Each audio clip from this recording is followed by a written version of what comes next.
ನಾರಾಯಣಂ ಸುರಗುರುಂ ಜಗದೇಕನಾಥಂ ಭಕ್ತಪ್ರಿಯಂ ಸಕಲಲೋಕನಮಸ್ಕೃತಂಚ ತ್ರೈಗುಣ್ಯವರ್ಜಿತಮಜಂ ವಿಭುಮಾದ್ಯಮೀಶಂ ವಂದೇ ಭವಘ್ನಮರಾಸುರಸಿದ್ಧವಂದ್ಯಂ ನಾರಾಯಣಂ ನಮಸ್ಕೃತ್ಯ ನರಂ ಚೈವ ನರೋತ್ತಮಂ ದೇವೀಂ ಸರಸ್ವತೀಂ ವ್ಯಾಸಂ ತತೋ ಜಯಮುದೀರಯೇ. ಸ್ವಸ್ತಿಸ್ತು ಸತಃ. ಹರಿ ಓಂ. ಗಾಲವ ವಿಶ್ವಾಮಿತ್ರ ಋಷಿಗಳ ಸೇವೆಯನ್ನು ಮಾಡಿ ಅವರಿಗೆ ನಾನು ಗುರುದಕ್ಷಿಣೆ ಕೊಡಲೇಬೇಕು ಅನ್ನುವ ಹಠವನ್ನು ತೋರಿ 801 ಕಿವಿ ಕಪ್ಪಗುಳ್ಳ ಕುದುರೆಗಳನ್ನು ಕರೆತ ನನಗೆ ದಕ್ಷಿಣೆಯಾಗಿ ನೀಡು ಅನ್ನುವ ಆದೇಶವನ್ನು ಹೊರಡಿಸಿದಾಗ ಗಾಲವ ಕ್ಷಣ ತತ್ತರಿಸಿದ. ಆದರೆ ಅವನ ಪ್ರಾರ್ಥನೆ ಪ್ರಾಮಾಣಿಕವಾಗಿತ್ತು. ಆದ್ದರಿಂದ ಖಂಡಿತ ಭಗವಂತ ನನಗೆ ಸಹಕಾರ ನೀಡುತ್ತಾನೆ ಅನ್ನುವ ವಿಶ್ವಾಸದಿಂದ ನಾರಾಯಣನನ್ನು ಸ್ತುತಿಸಿದ. ನಾರಾಯಣ ನೇರವಾಗಿ ಬರದೇ ಇದ್ರೂ ತನ್ನ ಭಕ್ತನಾದ ಗರುಡನನ್ನು ಕಳುಹಿಸಿಕೊಟ್ಟ. ಗರುಡ ಕೂಡಲೇ ಬಂದು ನಿನಗೆ ಏನು ಬೇಕು ಹೇಳು, ಅದನ್ನು ನಾನು ನೆರವೇರಿಸ್ತೇನೆ ಅಂತ ಹೇಳಿದ ಮೇಲೆ ತನ್ನ ಹಿಂದಿನ ಪ್ರಕರಣಗಳನ್ನೆಲ್ಲ ವಿವರಿಸ್ತಾನೆ.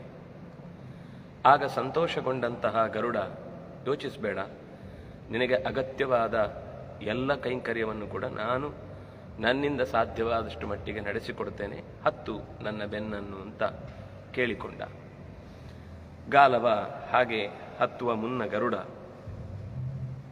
ಎಲ್ಲ ದಿಕ್ಕುಗಳ ಒಂದು ಪೂರ್ವ ಪರಿಚಯವನ್ನು ಕೊಡ್ತಾನೆ, ಏನೇನಿದೆ ಅಂತ. ಸುಪರ್ಣ ಉವಾಚ 108ನೇ ಅಧ್ಯಾಯ. ಅನುಶಿಷ್ಟೋಸ್ಮಿ ದೇವೇನ ಗಾಲವಜ್ಞಾನಯೋಗಿನ. ನಿನ್ನ ಹತ್ರ ಹೋಗು ಅಂತ ನನಗೆ ಆದೇಶ ಮಾಡಿದ್ದೇ ಸ್ವತಃ ನಾರಾಯಣ. ಹಾಗಾಗಿ ನಾನು ಇಲ್ಲಿಗೆ ಬಂದಿದ್ದೇನೆ. ಬ್ರೂಹಿ ಕಾಮಂತು ಕಾಮ್ಯಾಮಿ ದ್ರಷ್ಟುಂ ಪ್ರಥಮತೋ ದಿಶಂ. ಯಾವ ದಿಕ್ಕಿನತ್ತ ನಾನು ಸಾಗಬೇಕು ಅನ್ನೋದನ್ನು ನೀನು ಬಿಡಿಸಿ ಹೇಳು, ನಾನದನ್ನು ಪಾಲಿಸ್ತೇನೆ. ನಿನಗೇನು ಬೇಕು ಅಂತ ಹೇಳಿದರೆ ನಾನದನ್ನು ನಡೆಸಲಿಕ್ಕೆ ಸಿದ್ಧ ಇದ್ದೇನೆ ಅಂತ. ಹೀಗೆ ಗಾಲವನಿಗೆ ತಾನು ಬಂದ ಉದ್ದೇಶ ಅದು ಸ್ವತಃ ನಾರಾಯಣನ ಆದೇಶವೇ ಆಗಿದೆ ಅನ್ನೋದನ್ನು ಮನವರಿಕೆ ಮಾಡಿಕೊಟ್ಟ.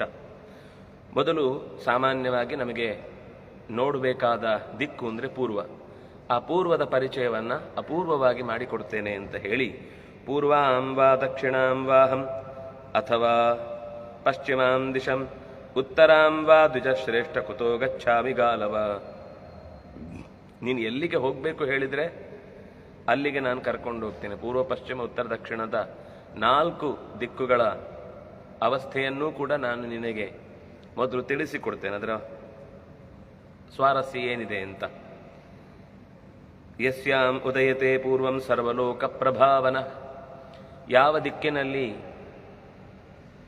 ನಾರಾಯಣ ಸೂರ್ಯನಲ್ಲಿ ನಿಂತು ಜಗತ್ತಿಗೆ ಸೌರಶಕ್ತಿಯನ್ನು ಒದಗಿಸಿ ಪೂರ್ವ ಅನ್ನುವುದಕ್ಕೆ ಕಾರಣವಾಗುವಂತಹ ದಿಕ್ಕಾಗಿ ಹುಟ್ಟುವ ನೆಪದಿಂದ ಕಾಣಿಸಿಕೊಳ್ತಾನೋ ಅಂತಹ ಪೂರ್ವದ ದಿಕ್ಕು ಅನ್ನೋದು ಎಲ್ಲ ಲೋಕಗಳ ಮೂಲ ಸ್ಥಾನ. ಅದು ಎಲ್ಲ ಲೋಕಗಳಿಗೆ ಬೇಕಿರುವ ಮೂಲ ದಿಕ್ಕಾಗಿ ಎಲ್ಲ ಕಾರ್ಯಗಳಿಗೂ ಎಲ್ಲ ನಮ್ಮ ಬದುಕಿನ ಚರ್ಯೆಗಳಿಗೂ ಅತ್ಯಂತ ಉಪಯುಕ್ತವಾದಂತಹ ದಿಕ್ಕು ಪೂರ್ವ.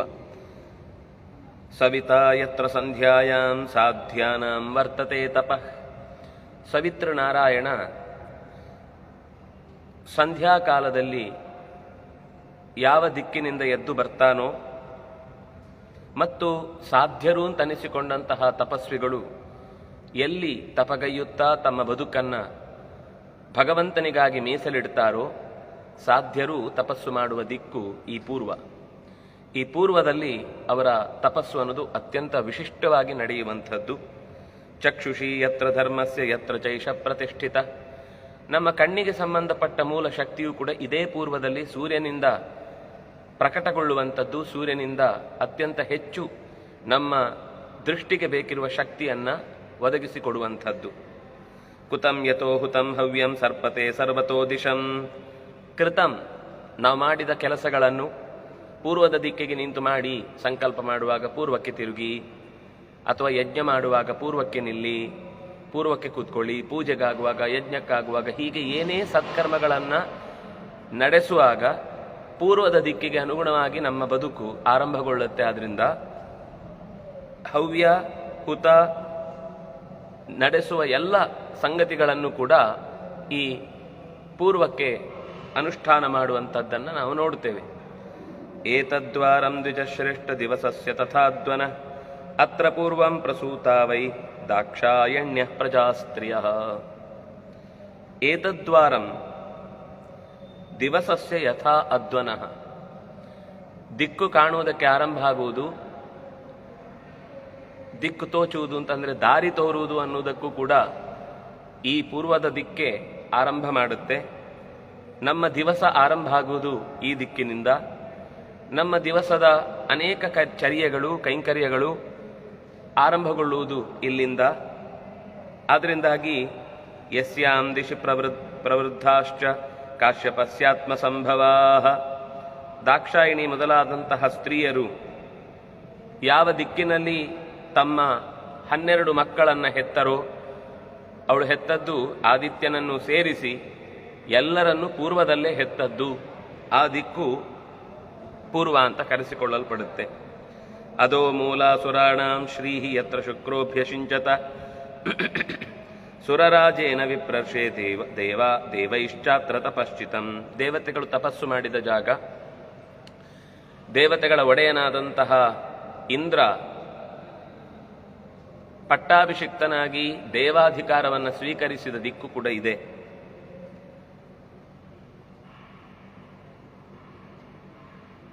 ಜಗತ್ತಿಗೆ ಬೇಕಿರುವಂತಹ ತಿಳಿವನ್ನ, ವಿವೇಕ ಶಕ್ತಿಯನ್ನ ಆರಂಭಗೊಳಿಸಿದ್ದು ಇದೇ ಪೂರ್ವದ ದಿಕ್ಕಿನಲ್ಲಿ.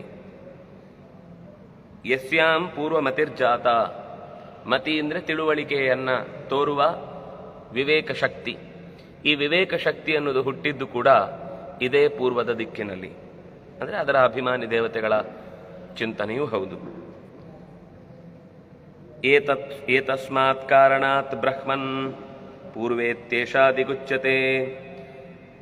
ಸುರರಿಗೆ ಒಡೆಯನಾದ ದೇವೇಂದ್ರ ಸುರರಾಜ್ಯವನ್ನು ಸ್ವೀಕರಿಸುವುದಕ್ಕಾಗಿ ಯಾವ ದಿಕ್ಕಿನಲ್ಲಿ ನೆಲೆ ನಿಂತು ಅಧಿಕಾರವನ್ನು ಸ್ವೀಕರಿಸಿದ ಅಂದರೆ ಅದು ಪೂರ್ವವೇ. ಈ ಎಲ್ಲ ಅನೇಕ ವಿಶಿಷ್ಟವಾದ ಕಾರ್ಯಗಳು ಪೂರ್ವ ದಿಕ್ಕಿನಲ್ಲಿ ನಡೆದಿದೆ. ಅದರಿಂದಾಗಿ ಪೂರ್ವ ಅನ್ನೋದು ಅತ್ಯಂತ ವಿಶಿಷ್ಟವಾದ ದಿಕ್ಕು. ಅತ್ರ ಸರ್ವಾಣಿ ಕಾರ್ಯಾಣಿ ದೈವಾನಿ ಸುಖಮೀಪ್ಸತಾ, ಎಲ್ಲವೂ ಪೂರ್ವದ ದಿಕ್ಕಿಗೆ ಮುಖ ಮಾಡಿಯೇ ಕಾರ್ಯವನ್ನು ನಡೆಸುವ ಉದ್ದೇಶ ಏನು ಅಂದರೆ ಯಶಸ್ವಿಯಾಗಿ ಜಯವನ್ನು ಸಂಪಾದಿಸುವ ದೃಷ್ಟಿಯಿಂದ ಈ ಕರ್ತವ್ಯವನ್ನು ನಿರ್ವಹಣೆ ಮಾಡುವುದನ್ನು ನಾವು ನೋಡುತ್ತೇವೆ. ಹಾಗಾಗಿ ಅತ್ರ ವೇದಾನ್ ಜಗೌ ಪೂರ್ವಂ ಭಗವಾನ್ ಲೋಕಭಾವನಃ, ಲೋಕಭಾವನನಾದಂತಹ ಚತುರ್ಮುಖ ವೇದಗಳನ್ನು ಲೋಕಕ್ಕೆ ನೀಡಿದು ಇದೇ ದಿಕ್ಕಿನಲ್ಲಿ ಮುಂದೆ ನಿಂತು. ಹಾಗಾಗಿ ವೇದಗಳು ಲೋಕಕ್ಕೆ ದಕ್ಕಿದ ಜಾಗವೂ ಹೌದು. ಇನ್ನು ಋಗ್ವೇದ, ಯಜಸ್ಸು, ಸಾಮ, ಅಥರ್ವಗಳನ್ನು ಅಧ್ಯಯನಶೀಲನಾದವನು ಅಭ್ಯಾಸ ಮಾಡುವಾಗ ಪೂರ್ವದ ದಿಕ್ಕನ್ನು ಮನಸ್ಸಿನಲ್ಲಿಟ್ಟುಕೊಂಡು ಪೂರ್ವ ದಿಕ್ಕಿಗೆ ಮೋರೆ ಮಾಡಿ ತನ್ನ ಕರ್ತವ್ಯವನ್ನು ನಿರ್ವಹಿಸಬೇಕು ಅನ್ನುವಂತಹ ಒಂದು ಆದೇಶವೂ ಇರುವುದರಿಂದ ಸೂರ್ಯಾಂತರ್ಗತನಾಗಿರುವ ಭಗವಂತನೇ ಈ 4 ವೇದಗಳಿಂದ ಪ್ರತಿಪಾದ್ಯ ಅನ್ನುವುದನ್ನು ಪೂರ್ವದ ದಿಕ್ಕು ನಮಗೆ ತೋರಿಸಿಕೊಡುತ್ತೆ. ಅದರಿಂದಾಗಿ ಆ ದಿಕ್ಕು ಅನ್ನೋದು ಅತ್ಯಂತ ವಿಶಿಷ್ಟವಾದದ್ದು.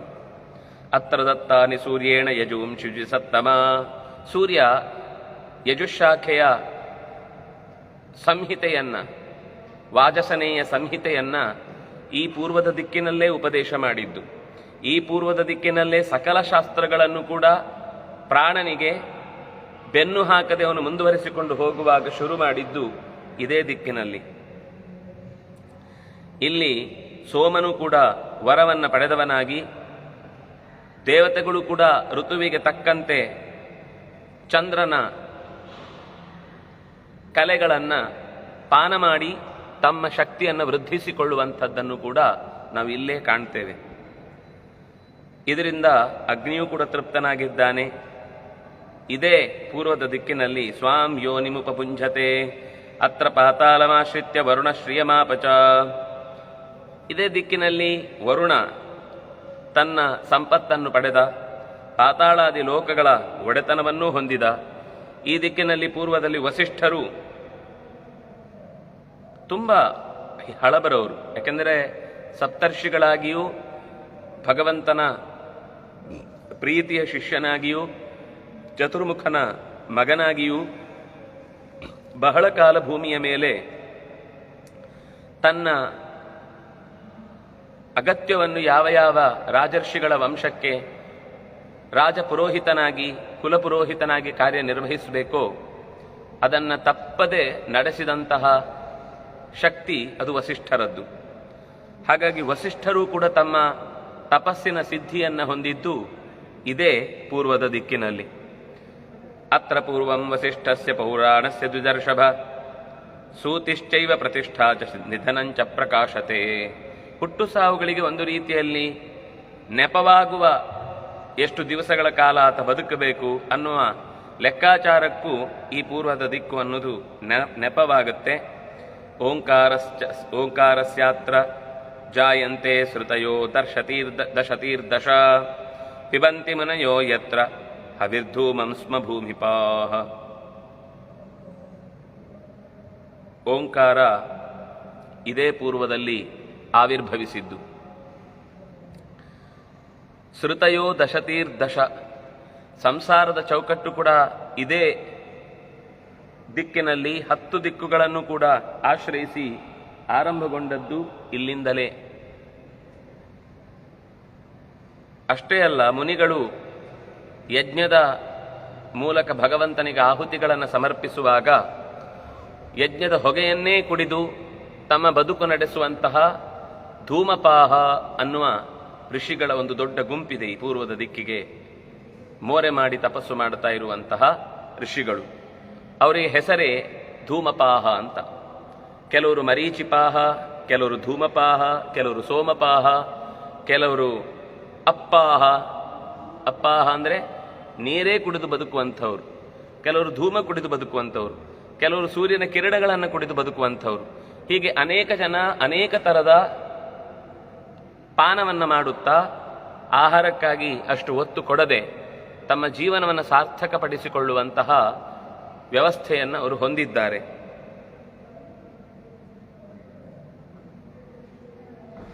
ಓಂಕಾರಸ್ಯಾತ್ರ ಜಾಯಂತೆ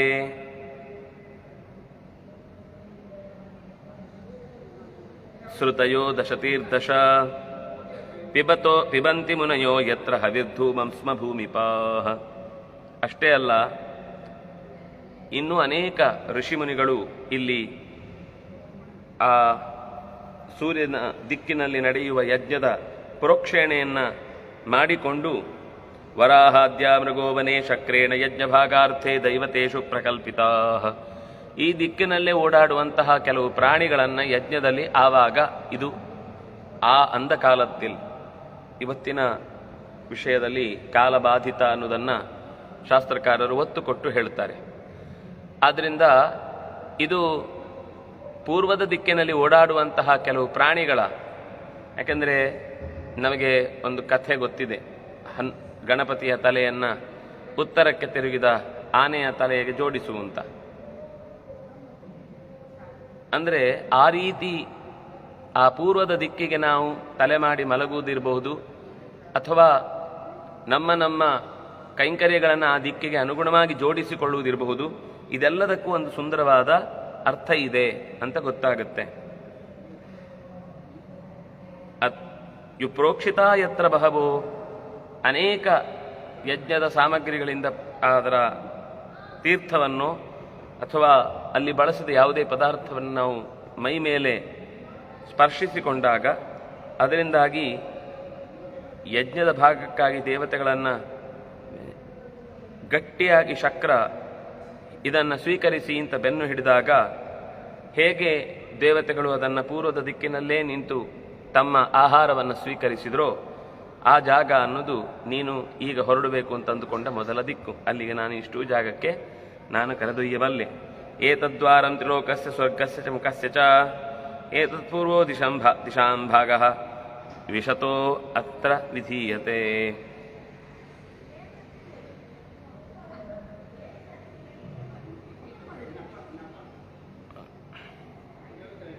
ಈ ದ್ವಾರ ಮೂರು ಲೋಕಗಳ ಸ್ವರ್ಗದ ಆರಂಭಕ್ಕೆ ಕಾರಣ.